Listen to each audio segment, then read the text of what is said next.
பிரியமானவர்களே, இயேசுவின் நாமத்தில் உங்களுக்கு என்னுடைய அன்பின் வாழ்த்துக்கள். இந்த நாளில் நம்ம ஆச்சரியமான தகவல் நம்ம பார்க்க போறோம். ஆச்சரியமான தகவல் நான் எப்படி உங்க கூட ஷேர் பண்ணிக்கிறேன்னா, வேதாகமத்தில் இருக்கிற தேவனுடைய வார்த்தைகளையும் இந்த நாட்கள்ல அந்த வார்த்தைகள் எப்படி செயல்படுது அப்படிங்கிற விஷயத்தை தான் நம்ம பார்க்க போறோம். இந்த வீடியோ உங்களுக்கு பிரயோஜனமா இருக்குன்னு சொன்னா உங்க ஃப்ரெண்ட்ஸ்களுக்கு நீங்க ஷேர் பண்ணுங்க. இந்த சேனல் நீங்க சப்ஸ்கிரைப் பண்ணுங்க. அடுத்தடுத்த வீடியோ நாங்க பதிவிட்டு நாங்கள் அனுப்புவதற்கு உங்களுக்கு வசதியா இருக்கும். வாங்க நம்ம வீடியோக்குள்ள போகலாம். வெளிப்படுத்தின விசேஷம் 13ஆம் அதிகாரத்துல 11ஆம் வசனத்தை நான் வாசிக்கிறேன்.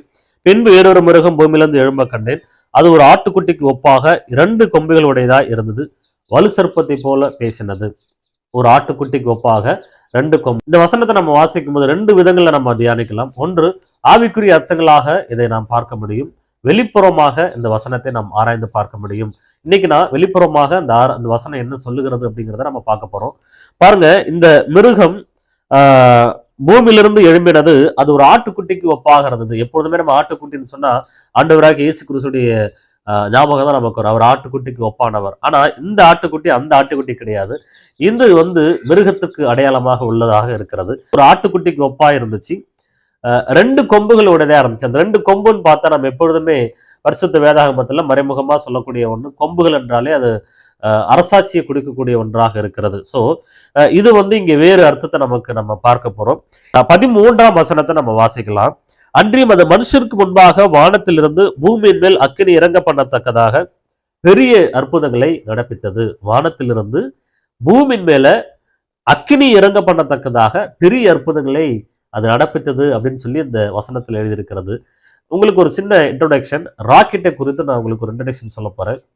இந்த ராக்கெட் 1900க்கு பிறகுதான் எல்லா நாடுகளும் உருவாக்க ஆரம்பிச்சாங்க. இந்த ராக்கெட்டுக்கு ஹிஸ்டரி என்னன்னு சொன்னா, இது இந்தியாவில் இருக்கிற திப்பு சுல்தான் மன்னர்கள் ஆட்சி காலத்துல அவர் தான் கண்டுபிடிச்சாருன்றாங்க ஒரு வரலாற்று குறிப்பு சொல்லுது. சீனர்கள் தான் இந்த ராக்கெட்டை முதலாக கண்டுபிடிச்சாங்கன்னு சொல்லி ஒரு வரலாற்று குறிப்பு சொல்லுது. யார் கண்டுபிடிச்சதாக இருந்தாலும் நமக்கு பிரச்சனை இல்லை. ஆனா இப்போ இதெல்லாம் நான் சொல்றேன்னா, இதுக்கு இந்த வேத வசனத்திற்கு இவைகள்லாம் சம்பந்தமாக இருக்கக்கூடியதாக நான் பார்க்கிறேன். எப்படின்னா, இந்த இடத்துல நீங்க நல்லா கவனிச்சு பார்க்கணும். 13 வசனம். அன்றியும் அந்த மனுஷருக்கு முன்பாக வானத்திலிருந்து பூமி மேல் அக்கினி இறங்க பண்ணத்தக்கதாக பெரிய அற்புதங்களை நடப்பித்தது. எப்பொழுதுமே இந்த பூமியிலிருந்து மேல போகக்கூடிய வாகனங்கள், ராக்கெட்டா இருந்தாலும் சரி, பிளைட்டா இருந்தாலும் சரி, அல்லது ஜெட் விமானமா இருந்தாலும் சரி, அல்லது வெடிப்பொருளை நிரப்பக்கூடிய மிசைலா இருந்தாலும் சரி, எந்த ஒரு அணு ஆயுதங்களாலும் சரி, எதுவாக இருந்தாலும் சரி, அதோட முகம் என்பது ஒரு கூர்மையான தன்மையை கொண்டதாகத்தான் இருக்கும். அதை நீங்க நல்லா பார்த்தீங்கன்னு சொன்னா, ஒரு ஆட்டுக்குட்டி முகம் போல இருக்கும். அதோடைய முகம் எப்படி இருக்கும்? ஒரு ஆட்டுக்குட்டி முகம். ஆட்டுக்குட்டியுடைய முகத்தை வானத்துக்கு நேராக நாங்கள் திருப்பி அதோடைய முகத்தை நீங்க பார்த்தீங்கன்னு சொன்னா, அது ராக்கெட்டை போலயே இருக்கும். அந்த ராக்கெட்டுடைய முகம் எப்படி இருக்கும் பார்த்தீங்கன்னா, ஆட்டுக்குட்டி முகம் போலதான் இருக்கும். அதோடைய கொம்பு, அந்த ராக்கெட்டுக்கு 2 கொம்பு பார்த்தீங்கன்னா, அது காற்றை கிழிக்கத்தக்கதாய் அந்த அந்த கொம்பை என்ன பண்ணியிருப்பாங்க, வச்சிருப்பாங்க. டைரக்ஷன், காற்றுடைய வேகத்தை டைரக்ஷன் மாற்றுவதற்காக அதை வச்சிருப்பாங்க. ஃப்ளைட்டில் பார்த்தீங்கன்னா அந்த அந்த அந்த ரெக்கைகள்ல தான், அந்த கொம்பு மாதிரி இருக்கக்கூடிய அந்த ரெக்கைகள்ல தான் என்ஜினை வைத்திருக்கிறார்கள். எந்த அளவுக்கு அது காற்றை கிழித்து கொண்டு போகுமோ அந்த அளவுக்கு அது வேகத்தை அதிகரிக்கக்கூடியதாக இருக்கிறது. ஆனால் இதெல்லாம் இந்த லெவல்ல பறக்கக்கூடியது. ஆனால் இந்த ராக்கெட் வாகனங்கள், ஏவுகணைகள் இது எல்லாமே பார்த்தீங்கன்னா உயர நோக்கி தான் என்ன பண்ணும், பறக்கும். இந்த வாகனங்கள் எல்லாமே உயர நோக்கி பறக்கும். ராக்கெட் என்பது உயர நோக்கி பறக்கக்கூடியது, விண்வெளிக்கு பறக்கக்கூடியது. அடுத்த கோள்கள் என்ன இருக்கு அப்படிங்கிறத கண்டுபிடிக்கக்கூடியதுக்கு எல்லாத்துக்குமே இது வாகனமாக இந்த ராக்கெட்டை பயன்படுத்துறாங்க. தரையில் எப்படி வாகனம் நம்ம பயன்படுத்துறோம், அதே போல வானத்துல பயன்படுத்தக்கூடிய வாகனம், இதுக்கு பேர் ராக்கெட். அப்ப நீங்க பார்த்தீங்கன்னு சொன்னா, இது இந்தியாவிலையும் இன்னைக்கு என்ன பண்றாங்க, நம்ம உருவாக்கி பல ராக்கெட்டுகளை நம்ம என்ன பண்ணியிருக்கிறோம், விண்வெளியில நம்ம அனுப்பியிருக்கிறோம். பாருங்க, 1950க்கு பிறகுதான் இந்தியா முதல் ராக்கெட்டையே விட ஆரம்பிச்சாங்களாம். முதல் கேரளா என்கிற பகுதியில் தும்பா என்கிற இடத்துல என்ன பண்ணாங்க, நம்ம இந்திய தேசம் ஒரு ராக்கெட்டை என்ன பண்ணாங்களாம், மாட்டு வண்டியில் ஏற்றி கொண்டு போய் என்ன பண்ணாங்களாம், ராக்கெட்டை அனுப்பினாங்களாம். அதுலேருந்து இந்த நாட்களில் பார்க்கும்போது ஒரு அபார வளர்ச்சியை இந்திய தேசம் பெற்றிருக்கிறது. நல்ல விஷயம். ஆனால் இந்த இடத்துல நம்ம பார்க்க போகிறது பார்த்தீங்கன்னா, அது மனுஷருக்கு முன்பாக வானத்திலிருந்து பூமியில் அக்கினி இறங்கத்தக்கதாக அற்புதங்களே நடப்பித்தது. இன்னைக்கும் ராக்கெட் மேல போகும்போது பாத்தீங்கன்னா, அதை பார்ப்பதற்கென இருக்கிற கூட்டங்கள் மிகப்பெரிய பிரபலமான மக்கள் தொகையை கொண்ட ஒரு இடமா இருக்கும். நெருக்கமான மக்கள் தொகை கொண்ட ஒரு அந்த இடத்துல பார்த்தீங்கன்னா அவ்வளோ மக்கள் தொகை கூடி இருப்பாங்க. ஏன்னா அந்த அந்த காட்சியை பார்க்கணும், அது எப்படி மேலே பறக்குதுங்கிறத பார்க்கணும் அப்படிங்கிறத பார்க்கறது ஆர்வமாக இருப்பாங்க. பாருங்க, அது மேலே பறக்கும்பொழுது அக்கினியை பூமியிலே இறங்க பண்ணத்தக்கதாய் அற்புதங்களை நடப்பிக்கிறது. பாருங்க, பூமியிலிருந்து மேலே பறக்கக்கூடிய ஒன்றுதான் அக்கினி கீழே என்ன பண்ணும், அது இறக்கும். அக்கினி கீழே இறக்கும் போது அதோட வேகம் வந்து மேல போகும். அதனாலதான் பூமியின் மேல அது அக்கினி இறங்க பண்ணத்தக்கதாக இருக்கிறத ஒரு ஒரு வெப்பன்ஸ் சாரி ஒரு விண்கலமாக அது இருக்கிறது. அப்போ நீங்க நல்லா யோசிக்கணும். இது எல்லாமே வேதத்துல 1900 வருஷத்துக்கு முன்னாடி யோவானுக்கு அந்த காரியங்கள் எல்லாம் ஒரு தரிசனமா பாக்குறாரு, வெளிப்படுத்தின அந்த விசேஷத்துல. அப்ப நீங்க பாருங்க, இது மேல போன அந்த ராக்கெட் வந்து என்ன பண்ணுதுன்னா ஒரு மிகப்பெரிய ஆச்சரியத்தை பூமிக்கு சொல்லுது. இந்த வசனம், இந்த அதிகாரம் 13 அதிகாரம் சொல்லுவதற்கு முன்பாக ஒரு முக்கியமான விஷயத்தை நான் உங்களுக்கு சொல்றேன். இதற்கு முன்பு சபை என்ன பண்ணியாச்சு, எடுத்துக்கொள்ளப்பட்டாச்சு. இது ஆக்சுவலி இதை நம்ம பார்க்க போறது கிடையாது.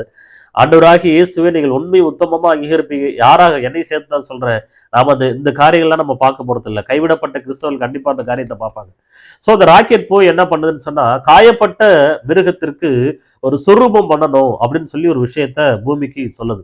இன்னைக்கும் பாருங்க, பல மில்லியன் கணக்கு டாலர் செலவு பண்ணி ராக்கெட்டை அனுப்புறாங்க. அதுல மிகப்பெரிய விஷயம் இருக்குது. என்னன்னா, இந்த ராக்கெட் போய் புதன், சூரியன், சந்திரன், இந்த இடத்துலலாம் காற்றுடைய தன்மை எவ்வளவு இருக்கு, கனிம வளங்கள் என்ன இருக்கு, ஆக்சிஜன் எவ்வளவு இருக்கு, ஹைட்ரஜன் எவ்வளவு இருக்கு, இதெல்லாத்தையும் கண்டுபிடிக்க, அந்த இடத்துல நீர் இருக்கா, நீர் இல்லையா, மணல் இருக்கா இல்லையா, இதெல்லாம் கண்டுபிடிக்கிறது தான் ஒரு பெரிய விஷயமா பார்க்கப்படுது. இந்த தகவலை மற்ற நாடுகளுக்கு ஷேர் பண்ணுகிறதுல தான் இன்னைக்கு மிகப்பெரிய பிசினஸே இருக்குது. அதுலதான் அந்த அந்த விஷயத்துலதான் நாட்டுடைய தன்மை உயர்வுங்கிற ஒரு விஷயமே இருக்குது. இந்த ராக்கெட் மேல போயிட்டு ஒரு முக்கியமான தகவல் என்ன பண்ணுது சொல்லுது. அதை வாசிக்கிற 14 வசனத்துல, மிருகத்திற்கு முன்னாக அந்த அற்புதங்களை செய்ய தனக்கு கொடுக்கப்பட்ட சத்துவத்தினாலே பூமியின் குடிகளே மோசம் வைக்கி பட்டயத்தினாலே காயப்பட்டு பிழைத்த மிருகத்திற்கு ஒரு சொரூபம் பண்ண வேண்டும் என்று பூமியின் குடிகளுக்கு சொல்லிட்டு. அந்த மிருகம் ஆங்கிலத்துல வந்து பீஸ்ட்னு சொல்லுவாங்க, வலு சர்ப்பத்துக்கு வந்து டிராகன் சொல்லுவாங்க, மிருகத்துக்கு வந்து பீஸ்ட்னு சொல்லுவாங்க. பாருங்க, இந்த மாதிரி கண்டுபிடிப்புகள் எல்லாமே மிருகம், அது டிராகன், பீஸ்ட், இப்படிதான் அது பேரு, அதோடைய வலுசரப்பு இப்படிதான் அதோட பேர் வைக்கிறாங்க. என்ன அப்படி அதுல என்ன ஒரு இன்ட்ரெஸ்டிங்னா, மனுஷங்களால கண்டுபிடிக்கப்பட்ட கண்டுபிடிப்புகள்ல அதி முக்கியமான கண்டுபிடிப்பு. இதுக்கப்புறம் யாராலும் என்ன பண்ண முடியாது, இப்படி ஒரு கண்டுபிடிப்பை கண்டுபிடிக்க முடியாதுன்னு சொல்லி அவங்களே நிர்ணயிச்சு, ஒருவேளை அப்படி யாராவது கண்டுபிடிச்சாரா இதுல இருந்து சின்ன ஒரு மாடிஃபிகேஷன் தான் பண்ண முடியும். ஆனா இவங்க கண்டுபிடிப்பு தான் பெரிய கண்டுபிடிப்புங்கிற அந்த ஒரு எல்லை நிலைக்கு இவர்கள் போனதுனாலதான் பொருளுக்கு ஒரு பெயர் வைக்கிறாங்க, மிருகம்.